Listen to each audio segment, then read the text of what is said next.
चलो दोस्त, अब हम लोग सीखते हैं रेशनल नंबर्स को मल्टीप्लाई कैसे करेंगे। ठीक है, हमने रेशनल नंबर्स को ऐड करना, सब्ट्रैक्ट करना सीख रखा है। अब बारी है रेशनल नंबर के मल्टीप्लाई करना। तो देखिए, मान लो दोस्त, सपोज डैट अपन के पास एक रेशनल नंबर a/b है और दूसरा c/d है और इसका मल्टीप्लाई करना है, मतलब जो है a/b इंटू c/d। तो देखिए, अब क्या करेंगे, न्यूमरेटर, दोनों के न्यूमरेटर को मल्टीप्लाई कीजिएगा, दोनों के डिनोमिनेटर का मल्टीप्लाई करेंगे। तो देखिए, अगर कभी कभी क्या होता है, दो से ज़्यादा हो, जैसे आपका a/b है, c/d है, e/f है, इसमें भी सेम प्रोसेसर जो इसमें है, मतलब जो है अगर हमें मल्टीप्लाई करना है a/b into c/d into e/f, तो सिंपली हम क्या करेंगे, सबके न्यूमरेटर का मल्टीप्लाई कर देंगे, a into c into e by b into d into f. अब चलो दोस्त, थोड़ा एग्जाम्पल की हेल्प से समझते हैं। उसके लिए थोड़ा सा क्वेश्चन लेता हूँ। तो यहाँ देखिए, जैसे में आपका जो है एक 2/3 है और आपका एक -5/7 है और इसका मल्टीप्लाई करना है, तो हम क्या करेंगे, तो यहाँ देखिए, तो 2/3 इंटू -5/7, तो आप क्या करेंगे, न्यूमरेटर को न्यूमरेटर सन, मतलब 2 इंटू -5 और 3 इंटू 7। ठीक है, तो यहाँ देखिए, आप क्या करोगे, यहाँ पे जो है दो अपोजिट इंटीजर का मल्टीप्लाई हो रहा है, तो आप वैल्यू का मल्टीप्लाई कर 10 आ गया और यहाँ पे 21 और यहाँ पे नंबर ऑफ साइन कितना है 1, तो माइनस आ गया। ठीक है, चलिए और क्वेश्चन लेता हूँ, जैसे -11/9 और आपका है -51/44 है, इसका मल्टीप्लाई करना है। तो यहाँ पे देखिए, तो -11 इंटू -51, इसको पहले इस फॉर्म लिख दूँ, -11/9 इंटू -51/44। तो यहाँ देखिए क्या किसका, इसका न्यूमरेटर -11 इंटू -51 और 9 इंटू 44। देखिए, अब क्या जो है, हम 11 और 51 का मल्टीप्लाई कर दूं और 9 और 44 का मल्टीप्लाई नहीं, यहाँ पे तो कर दिया, लेकिन यहाँ पे क्यों नहीं करेंगे। यहाँ देखिए, यहाँ पे देख रहे हैं सॉरी, 11 जो है और ये 44, ये दोनों के दोनों जो है एक सेम नंबर से डिवाइड है, मतलब जो न्यूमरेटर और डिनोमिनेटर आप जानते हो भाई। देखो, आप तो ये समझे, आप पढ़े हो कि अगर कोई इस तरह फॉर्म में नंबर हो तो इसको जो है आप सेम कोई भी नॉन जीरो नंबर से, कोई भी नॉन जीरो नंबर्स करने का मतलब जीरो के छोड़ के किसी भी नंबर से आप डिवाइड कर सकते हो। ठीक है, तो हम इसको भी सी से, इसको भी सी से डिवाइड करेंगे। यह नहीं हो सकता है कि इसको सी से किया और ये इसको डी से किया। आप जो है कोई भी रेशनल नंबर दिखे तो उसको, उस रेशनल नंबर के न्यूमरेटर एंड डिनोमिनेटर को सेम नॉन जीरो नंबर से आप डिवाइड कर सकते हो, उस पर कोई असर नहीं पड़ता है। ठीक है, तो दोस्त अगर देखोगे ये 11 है, ठीक है, और ये 44 है, तो 11 भी आपका माइनस को होल्ड रखिए। यहाँ पे देखिए माइनस है तो माइनस का भी होल्ड रखिए, तो आपका 11 इंटू 51 और यहाँ पे 9 इंटू 44। ठीक है, अब क्या कर रहा हूँ, देखो यहाँ पे न्यूमरेटर इस फॉर्म बना दे रहा हूँ, आपको अच्छा दिखे, 11/11 इंटू 51 और 44 इंटू 9। ठीक है, यहाँ देखिएगा, ये 11 है और ये 44, इस दोनों का जो कॉमन जो फैक्टर है वो क्या है, आपका 11। ये भी 11 से कितना बार में, 1 बार में। 11 से हमने इसको डिवाइड किया, इस 11 को 11 से डिवाइड किया तो 1 बार में खत्म, और इसको भी 11 से किया तो 4 बार में, क्योंकि सेम नंबर से डिवाइड किया, इसको भी 11 से, इसको भी 11 से। अब देखिए यहाँ पे जो है दोनों को 3 से, ये 3 से करेंगे तो 3 बार में खत्म हो जाएगा, और इसको 3 से करते हैं तो 3 त्रिका आपका 3 एकम 3 हो गया, और 2 बचा, 7 त्रिका 21। ठीक है, तो देखो दोस्त, हमने क्या किया है कि इस न्यूमरेटर और डिनोमिनेटर को सेम नंबर 11 से दोनों को डिवाइड किया है, और इस दोनों को जो है सेम नंबर 3 से डिवाइड किया तो इस पर कोई इफेक्ट नहीं पड़ेगा। तो अब देखिए, अब सभी जो नंबर्स अपने जो अपना रेशनल नंबर क्या सिंपलेस्ट फॉर्म में है आपका जो है, ठीक है। तो यहाँ पे जो है तो 1 इंटू 17/4 इंटू 3, तो 17/12। यहाँ पे नंबर ऑफ कितना कितना है 2, और 2 क्या है इवन है, जिसकी वजह से प्लस हो जाएगा, समझे। अब चलिए, अब आपका था जैसे -5, उसके -5/2, उसके बाद -7/4 और 1/3। यहाँ पे 3 इंटीजर का मल्टीप्लाई करना, इसमें कोई दिक्कत नहीं है, ये भी सेम है। -5/2 इंटू -7/4 इंटू 1/3, ठीक है। तो सबसे बस सबके न्यूमरेटर को मतलब -5 इंटू -7 इंटू 1, और यहाँ देखिए 2 4 3। आप बताओ दोस्त, ये न्यूमरेटर बाई डिनोमिनेटर के फॉर्म में तो हो गया, क्या कोई ऐसा नंबर है जो दोनों को डिवाइड करे, इसको भी डिवाइड करे साथ ही साथ इसको भी डिवाइड करे? कोई भी ऐसा नंबर है? कोई भी ऐसा नंबर है? नहीं ना है, तो इसका मतलब मल्टीप्लाई कर देंगे, ठीक है। तो देखिए हम क्या करें, पहले वैल्यू का 5 इंटू 7 इंटू 1 और 2 इंटू 4 इंटू 3 कितना हो गया, तो 35 हो गया, और ये कितना हो गया 4 3 12 2 24 हो गया, समझ गया। अब चलिए एक और क्वेश्चन लेता हूँ। तो यहाँ पे दोस्त आपका ले रहा हूँ जैसे 2/3, 6/7 और -14/15, और इसका मल्टीप्लाई करना है।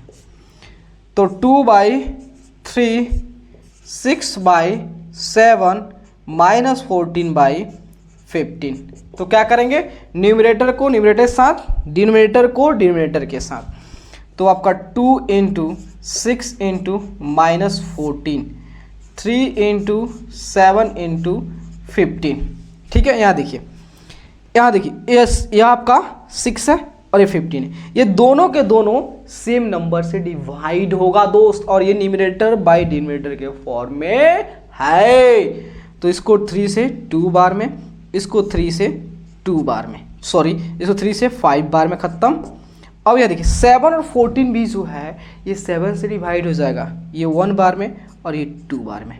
अब क्या हो गया, 2 इंटू -2, 3 इंटू 1 इंटू 5, क्या आ गया, 2 4 4 8 हो गया, और 5 15, और यहाँ पर नंबर ऑफ नेगेटिव साइन कितना है 1, जिसकी वजह से माइनस। चलिए एक और लास्ट क्वेश्चन कर लेते हैं ताकि आपका पूरा डाउट छुमंतर हो जाए। चलिए अब आपका है जैसे -13/24, उसके बाद -12/5, उसके बाद जो होता है 35/36।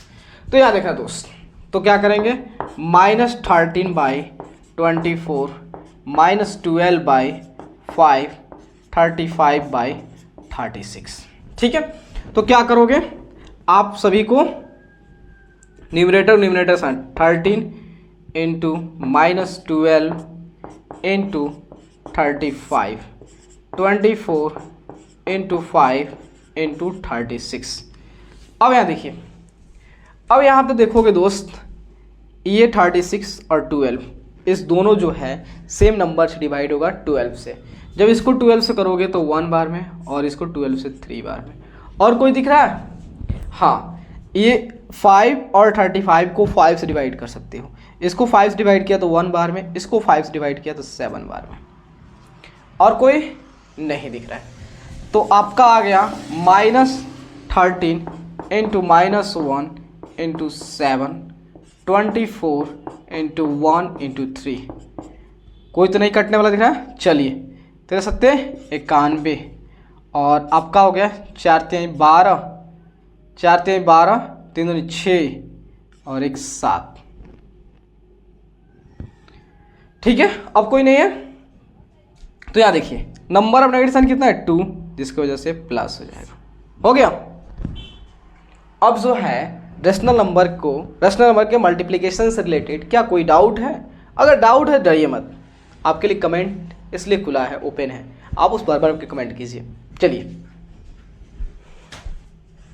हेलो फ्रेंड्स, आओ देखते हैं रेशनल नंबर्स के मल्टीप्लिकेशन के प्रॉपर्टीज।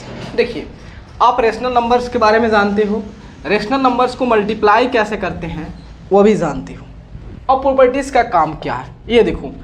आप तो रेशनल नंबर्स को मल्टीप्लाई करना सीख लिए हो कि रेशनल नंबर्स को मल्टीप्लाई कैसे करते हैं, लेकिन क्या आपने सीखे हो कि जो मल्टीप्लाई कर रहे हो उसको और आसान कैसे बनाया जाए, और उसको आसान कैसे बनाए, कम समय में कैसे उसको सॉल्व कर लिया जाए, कैसे पहले से हम प्रिडिक्ट कर सके कि हाँ ये ऐसा होता है। उसके लिए जो है हमारे लिए मोस्ट इम्पॉर्टेंट है प्रॉपर्टीज़। प्रॉपर्टीज़ इसलिए पढ़ते हैं ताकि उसकी जो कैरेक्टर के बारे में, उसके स्वभाव के बारे में, उसके नेचर के बारे में हमें पहले से कुछ पता हो जाए, ताकि हमारा कैलकुलेशन ईजी हो जाए। तो चलिए स्टार्ट करते हैं। फर्स्ट प्रॉपर्टीज का है आपका closure property. Closure property, closure property क्या कहता है समझिएगा। कहता है भैया, अगर आपके पास रेशनल नंबर्स है, अगर आप रेशनल नंबर्स को मल्टीप्लाई करते हो तो क्या रेशनल ही मिलेगा। अगर आप रेशनल को रेशनल से मल्टीप्लाई करते हो तो क्या आपका हमेशा हमेशा हमेशा हमेशा जो है रेशनल ही मिलेगा। मेरा बात कहने का समझिए कि अगर हम रेशनल नंबर रेशनल का रेशनल से मल्टीप्लाई करेंगे तो क्या हमें रेशनल ही मिलेगा। अगर ऐसा है तो इसका मतलब क्लोजर प्रॉपर्टीज जो है ये आपका रेशनल नंबर के मल्टीप्लिकेशन के लिए, ये क्लोजर प्रॉपर्टीज जो है रेशनल नंबर के मल्टीप्लिकेशन के लिए वैलिड होगा। तो चलिए, तो सपोज मान लेते हैं एक हमारे पास R1 रेशनल है और दूसरा जो है R2 है, ठीक है। अगर R1 को R2 से मल्टीप्लाई करेंगे तो हमें क्या रेशनल ही मिलेगा, ठीक है। तो इस चीज़ को ऐसे, अगर हम रेशनल को rational into rational gives rational, ठीक है, कि अगर रेशनल को मल्टीप्लाई करें तो क्या रेशनल मिलेगा। चलिए देख लेते हैं। तो जैसे हमारा जो है 3/5 है और यहाँ पे 7/10 है, दो रेशनल है। चलिए इसको मल्टीप्लाई करते हैं।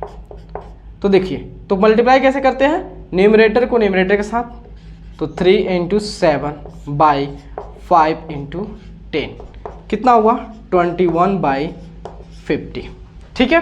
अब यहाँ देखिए एक और एग्जांपल लेते हैं, -3/7 × जो है 5/3, ठीक है। यहाँ देखिए 3 से ये 3 कैंसिल, तो -5/7। क्या ये रेशनल है, रेशनल है। हाँ, अगर हम रेशनल को रेशनल के साथ मल्टीप्लाई करेंगे तो हमेशा हमेशा आपको रेशनल मिलेगा।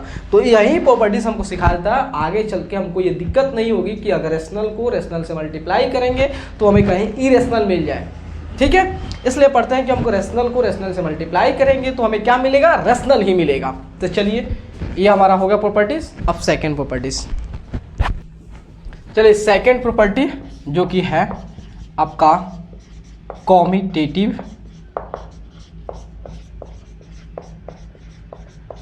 प्रॉपर्टी। कॉम्यूटेटिव प्रॉपर्टी क्या होता है समझिए, कि सपोज आपके पास दो रेशनल है, क्या है, आपके पास दो रेशनल है और आपको उसको मल्टीप्लाई करना है। तो क्या आप किसी को किसी में से मल्टीप्लाई कर सकते हो, किसी को किसी में से क्या आप मल्टीप्लाई कर सकते हो। अगर ऐसा है इसका मतलब क्लोजर प्रॉपर्टी कॉम्यूटेटिव प्रॉपर्टीज जो है वैलिड है, ठीक है। तो देखियो, हमारे पास मान लेते हैं एक R1 रेशनल है, दूसरा R2 है। तो क्या ऐसा संभव है कि R1 में R2 से करे तो R2 में R1 से करे तो हमेशा रिजल्ट सेम आएगा, इसकी जो प्रोडक्ट है वह सेम आएगा। समझ रहे हो, ये आपका कॉम्यूटेटिव प्रॉपर्टी है कि अगर हमारे पास दो रेशनल है तो क्या हम किसी को किसी में से मल्टीप्लाई कर सकते हैं।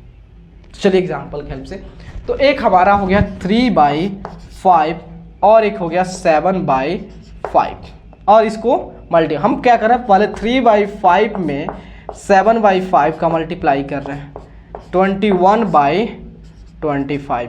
अब क्या कर रहे हैं 7/5 में जो है 3/5 का मल्टीप्लाई, तो 21/25। तो देखिए यहाँ पे जो है अगर कहें हमारा LHS और यह हमारा RHS, तो देखिए हम R1 में, यह हमारा R1 है, ठीक है, और यह हमारा R2। R1 में आप R2 से मल्टीप्लाई करें या R2 में R1 से मल्टीप्लाई करें, हर केस में रिजल्ट सेम आ रहा है। चलिए एक और एग्जांपल लेते हैं। मान लेते 3/7 है और दूसरा जो है आपका 8/5 है, ठीक है। तो 3/7 इंटू 8/5, पहले 3/7 में हमने 8/5 का मल्टीप्लाई कराया तो कितना 24/35। अब क्या कर रहे हैं 8/5 में जो है 3/7 से मल्टीप्लाई कर रहे हैं 24/35। यहाँ पे भी रिजल्ट सेम आ रहा है। इसका मतलब है कि भैया अगर हमें जो है 2 रेशनल दिया हो तो हम किसी को किसी में से मल्टीप्लाई कर सकते हैं। तो देखो अगर आपको ये प्रॉपर्टीज नहीं पता होता तो आपको कन्फ्यूज़न हो सकता था कि नहीं हो सकता था कि अरे भाई कहीं अगर हम इसमें से इसको इसमें मल्टीप्लाई करेंगे या इसमें इसको मल्टीप्लाई करेंगे, कोई रिजल्ट तो अलग नहीं आ जाएगा ना। ये आपके दिमाग में ज़रूर कन्फ्यूज़न होता, लेकिन क्या अब ये कन्फ्यूज़न दूर हो कि नहीं हो गया कि भैया अगर हमारे पास 2 रेशनल नंबर है और उसको मल्टीप्लाई करना है तो हम पूरी तरह से अब स्वतंत्र हैं कि किसी को किसी के साथ मल्टीप्लाई कर सकते हैं, क्योंकि हर केस में रिजल्ट तो सेम ही आ रहा है ना। तो क्या अब डाउट रहेगा? नहीं रहेगा ना। चलिए अब नेक्स्ट प्रॉपर्टी अब देखते हैं दोस्त, एसोसिएटिव प्रॉपर्टी। ये भैया ये क्या कहता है, ये प्रॉपर्टी क्या कहता है भैया, कुछ और नहीं कहता है, ये मात्र इतना सा कहता है कि जहाँ पे आपके पास 2 रेशनल नंबर थे, यहाँ पे आपको पास कह रहा है कि भैया अगर आपके पास 3, 4, 5 हजार कितनों भी हो, अगर आप मल्टीप्लाई करना चाहते हो तो आप बेहिचक मल्टीप्लाई कर सकते हो, बेहिचक किसी को किसी के साथ मल्टीप्लाई कर सकते हो। तो ये एक एसोसिएटिव प्रॉपर्टी आपका क्या कहता है, किस में, आपका रेशनल नंबर के मल्टीप्लिकेशन। तो इसी के लिए हमें क्या करना है, इसको वेरीफाई करके चेक करना है क्या वास्तव में ऐसा है कि अगर हमारे पास कितनों भी रेशनल नंबर हो और हमें मल्टीप्लाई करना हो तो किसी को किसी के साथ कर सकते हैं। तो यही चीज़ हमको वेरीफाई करके देगा कौन, ये प्रॉपर्टी। चलिए हमारे पास 3 रेशनल है, R1 है, एक R2 है और R3 है, ठीक है। ये 3 रेशनल नंबर है, ठीक है, 3 रेशनल नंबर है। तो हम क्या करें, R1 में R2 का मल्टीप्लाई कराएं, ठीक है, और जो भी प्रोडक्ट है उसमें R3 से कर दें, या R2 और R3 को पहले करा दे, जो प्रोडक्ट है उसको R1 से, या R1 और R3 का मल्टीप्लाई कराएं, जो प्रोडक्ट आएगा R2 से करा देंगे, ठीक है।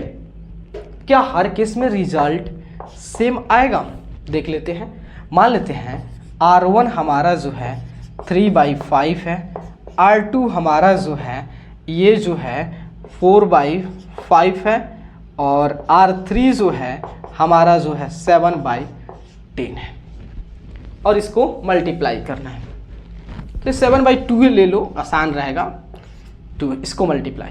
पहले हमें क्या करना है, R1 और R2 4/5, तो 12/25, जो प्रोडक्ट आएगा उसमें R3 से, तो 7/2, 2 से 12 कितना बार में, 6 बार में, तो आपका 42/25। ये आपका क्या दिया, ये पहले आया R1 इंटू R2, उसके बाद R3 का।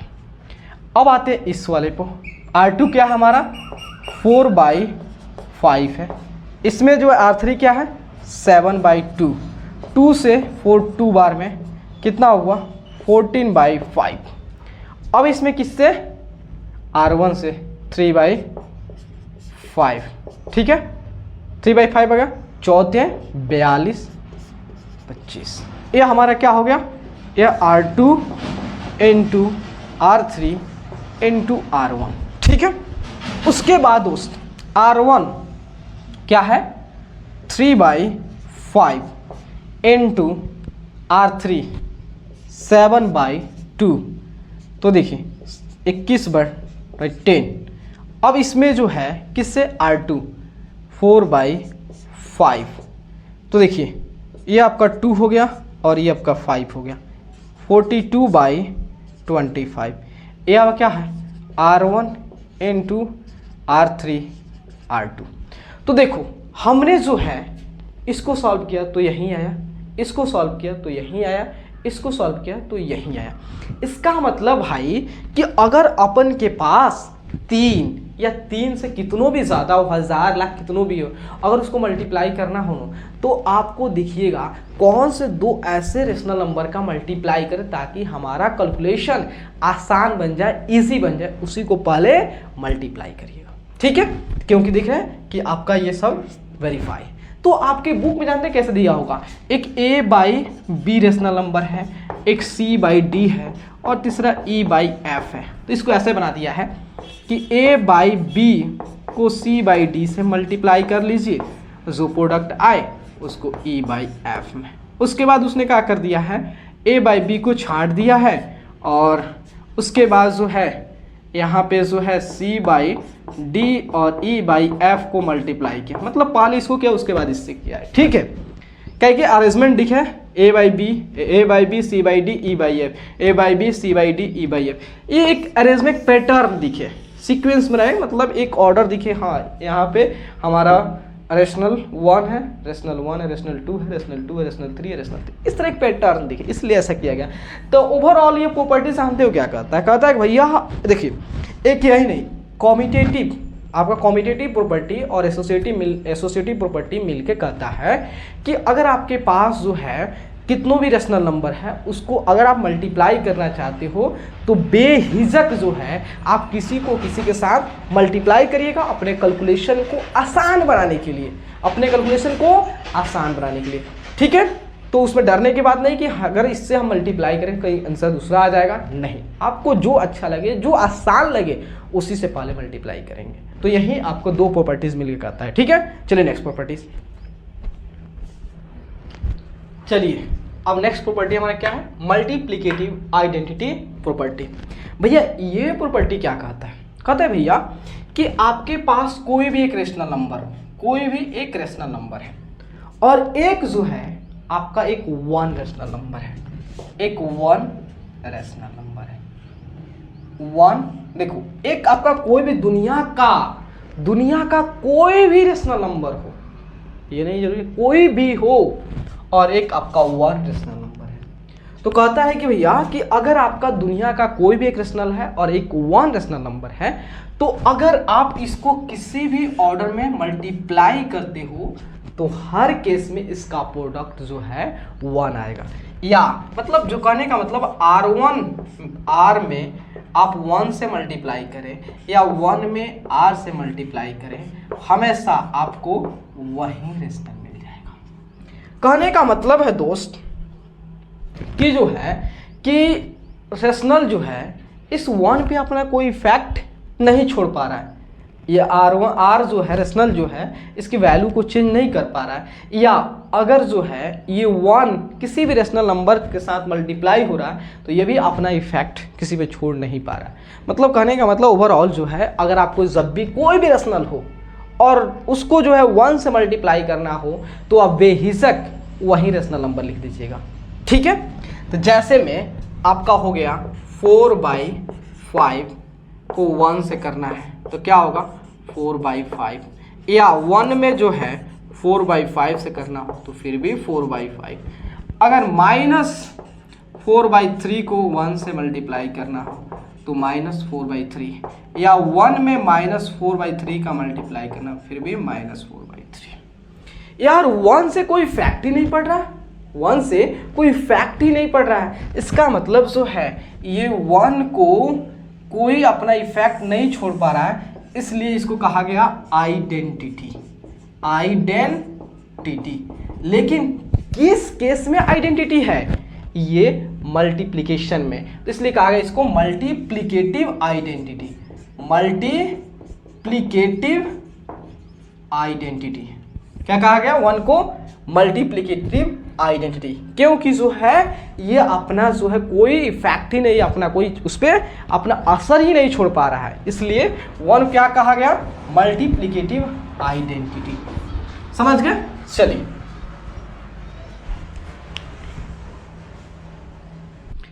अब चलिए नेक्स्ट प्रॉपर्टी अपना है मल्टीप्लिकेटिव इनवर्स प्रॉपर्टी। ये प्रॉपर्टी क्या कहता है? कहता है भैया कि अगर आपके पास कोई भी रेशनल नंबर है जो कि a/b के फॉर्म में हो, जहां पे b जो है 0 ना, ठीक है। कह रहा है कि भैया अगर आपका कोई भी रेशनल हो, कोई भी रेशनल नंबर हो, ठीक है, और इस रेशनल नंबर का आपको रेसिप्रोकल लेना है। रेसिप्रोकल कहने का मतलब होता है कि जो भी हमारा रेशनल नंबर दिया है इसको 180 से मोड़ देना है, ठीक है। कहने का मतलब जो है b आपका a पे चल जाएगा और a आपका b पे चल जाएगा, मतलब इसका रेसिप्रोकल हो गया आपका b/a हो गया, मतलब आपका एक a/b और इसका रेसिप्रोकल हो गया b/a हो गया। तो कहता है कि भैया अगर आपके पास कोई भी रेशनल हो और उसका रेसिप्रोकल को आप किसी भी ऑर्डर में मल्टीप्लाई करो, हमेशा रिजल्ट क्या देगा? हमेशा प्रोडक्ट क्या देगा? 1 देगा। कहने का मतलब जो है a/b में आप b/a का मल्टीप्लाई कराइए या b/a में a/b का मल्टीप्लाई कराइए। तो b से भी खत्म, a से ही खत्म, क्या आया? 1, ठीक है। b से भी खत्म, a से क्या रिजल्ट आया? 1। तो इसका मतलब भाई जब भी हम कोई रेशनल नंबर ले रहे हैं और उसका रेसिप्रोकल ले रहे हैं और उसको मल्टीप्लाई करें किसी भी ऑर्डर में, तो उसका प्रोडक्ट जो है हमेशा 1 आ रहा है। इसका मतलब भाई ये दोनों जो आपस में क्या हो जा रहे हैं? कट पीट के मर जा रहे हैं और प्रोडक्ट क्या हो जा रहा है? 1, बस जरा खंबा खाड़ा हो जा रहा है। इसका मतलब जो है a/b और b/a जो है ये दोनों एक दूसरे क्या है? मल्टीप्लिकेटिव इनवर्स है, और इसको एक और नाम से आप कह सकते हो रेसिप्रोकल, क्योंकि अगर a/b का रेसिप्रोकल निकालोगे तो b/a आएगा और b/a का रेसिप्रोकल निकालोगे तो a/b आएगा। तो इसको मल्टीप्लिकेटिव इनवर्स और दूसरा रेसिप्रोकल के नाम से भी आप कह सकते हो, कोई दिक्कत नहीं है, ठीक है। थोड़ा सा एग्जांपल लेते हैं, जैसे हमारा जो है 3/5 एक रेशनल नंबर है, ठीक है, और बताइए इसका रेसिप्रोकल या mi क्या होगा? mi लीजिए, चाहे रेसिप्रोकल कहिए, कोई बात नहीं है। तो इसका होगा 5/3 और इसको मल्टीप्लाई किए 3/5 इंटू 5/3, तो 5 से 5 खत्म, 3 से कितना आया? 1। अब 5/3 में जो है आप 3/5 से मल्टीप्लाई कीजिए, कितना आया? 1 आया। आया कि नहीं आया? चलिए एक और एग्जांपल लेते हैं, -3/7 और इसका रेसिप्रोकल क्या होगा? इसका रेसिप्रोकल हो जाएगा 7/-3। लेकिन आप जानते हो रेशनल नंबर की डिनोमिनेटर नेगेटिव नहीं होता है, इसलिए इसको हम क्या करते हैं? -1 से इसके न्यूमरेटर डिनोमिनेटर में मल्टीप्लाई कर देंगे तो -7/3। तो आप देखिए -3/7 इंटू -7/3 खत्म, तो कितना आया? 1, या -7/3 इंटू जो है -3/7, फिर भी आपका 1 आ गया, ठीक है। तो आप देख रहे हो, तो बात आती है क्या 0 का, यहाँ पे क्या इस 0 का रेसिप्रोकल क्या होगा? 0 का रेसिप्रोकल कहिए या इसका मल्टीप्लिकेटिव इनवर्स कहिए, क्या होगा? चलिए सबसे पहले तो हम इस 0 को a/b के रूप में लिख देते हैं। चलिए 1/0। तो अब बताओ, हमने बोला कि रेशनल नंबर जो है p a/b के रूप में हो लेकिन b 0 ना हो। इसका b क्या है? 0 है। और आप जानते हो किसी भी रेशनल नंबर की डिनोमिनेटर अगर 0 है तो वह नॉट डिफाइंड, मतलब 0 का रेसिप्रोकल जो है वह नॉट एग्जिस्ट, वह इसका 0 का रेशनल नंबर 0 का रेसिप्रोकल एग्जिस्ट ही नहीं करता है। अब बात है कि 1 का रेसिप्रोकल क्या होगा? तो 1 का रेसिप्रोकल जो है, आप देखो इसको 1/1 लिखो, तो 1/1 क्या आ गया 1, मतलब 1 का रेसिप्रोकल 1 और -1, देखिए -1 का रेसिप्रोकल लीजिए तो -1 बाई, अब देखिए यहाँ पे तो इसको p/q के रूप में, तो 1/-1, फिर से इसको -1 से इसके डिनोमिनेटर और न्यूमरेटर मल्टीप्लाई कीजिए तो -1/1 कितना आ गया, -1 का रेसिप्रोकल क्या आ गया, -1 ही आया। इसका मतलब जो है दो ऐसे नंबर्स हैं जिसका रेसिप्रोकल खुद वही है। कौन कौन, एक आपका 1, दूसरा -1, इसका रेसिप्रोकल जो है रेसिप्रोकल इट सेल्फ है, ठीक है, मतलब खुद वही है। जब आप 1 और -1 का रेसिप्रोकल निकालोगे तो खुद वही आ जाएगा, आपका क्वेश्चन आएगा। और जब 0 का रेसिप्रोकल निकालोगे तो ये एग्जिस्ट ही नहीं करेगा। तो ये 3 पॉइंट्स होता है, 1 पॉइंट ये और 2 पॉइंट ये, थोड़ा सा दिमाग में रखिएगा, ठीक है। चलते हैं, तो ये प्रॉपर्टीज क्या कहता है कि भैया आप कोई भी रेशनल नंबर ले लो और उसका रेसिप्रोकल ले लो तो मल्टीप्लाई करो किसी भी ऑर्डर में, हमेशा रिजल्ट क्या देगा 1, ठीक है। तो चलिए अब हम चलते हैं नेक्स्ट प्रॉपर्टी जो कि है distributive law of multiplication over addition और सब्ट्रैक्शन। तो सबसे पहले दोस्त हम इस एडिशन वाले कंसेप्ट को देखेंगे। ये क्या कहता है, देखिए अगर आपके पास 3 या 3 से कितनों भी ज़्यादा रेशनल नंबर हो, 3 या 3 से ज़्यादा कितनों भी रेशनल नंबर हो, जैसे आपका एक a/b है, एक c/d है और एक e/f है। लेकिन यहाँ पे है कि आपको ये कंडीशन दिया हो कि इस 2 को ऐड करना है और इससे मल्टीप्लाई करना है। तो इस चीज़ को जो है कितने तरीके से आप कर सकते हो, तो 2 तरीके से। कौन कौन, देखिए पहले आप क्या कीजिए, इसको दोनों को ऐड कीजिए, c/d प्लस e/f, ठीक है। उसके बाद a/b से मल्टीप्लाई कर दीजिए। या दूसरा तरीका है, जिस चीज़ को आप ऐड कर रहे हो उसको पहले इससे मल्टीप्लाई करते हैं, मतलब जो है a/b into c/d, a/v into e/f, उसके बाद ऐड करते हैं। तो ये दोनों रिजल्ट आपको सेम, ये दोनों रिजल्ट जो था सेम आपका रिजल्ट देंगे। चलिए दोनों प्रोसेस आपका, ये दोनों प्रोसेस जो है आपका सेम रिजल्ट देगा। तो यहाँ देखिए, तो हम आते हैं, सपोज इसका कुछ आपको समझाने के लिए जो होता है कुछ इसका वैल्यू लेते हैं। जैसे a/b जो है यह हमारा हो गया 3/5, उसके बाद जो है c/d जो है वो मान लेते हैं 7/3 और e/f जो है वो मान लेते हैं 5/3 लेते हैं, इजी लेते हैं ताकि आपको समझाना है। चलिए तो हमारा मान लेते हैं कि यह हमारा LHS है और यह हमारा RHS है, ठीक है। तो यहाँ देखिए, तो c/d क्या है, तो c/d जो दोस्त 7/3 है और प्लस e/f क्या है 5/3 है, ठीक है। तो यहाँ देखिए, तो आप 3 एलसीएम 3, तो 7 + 5 कितना हो गया 12, 7 और 5 12/3, 3 से 12 4 बार में। अब जो आपका ये 4 आया हुआ है उसका a/b कितना है 3/5, तो 3/5 × 4 कितना हुआ 12/5 आ गया। तो यहाँ पे कितना है 12/5।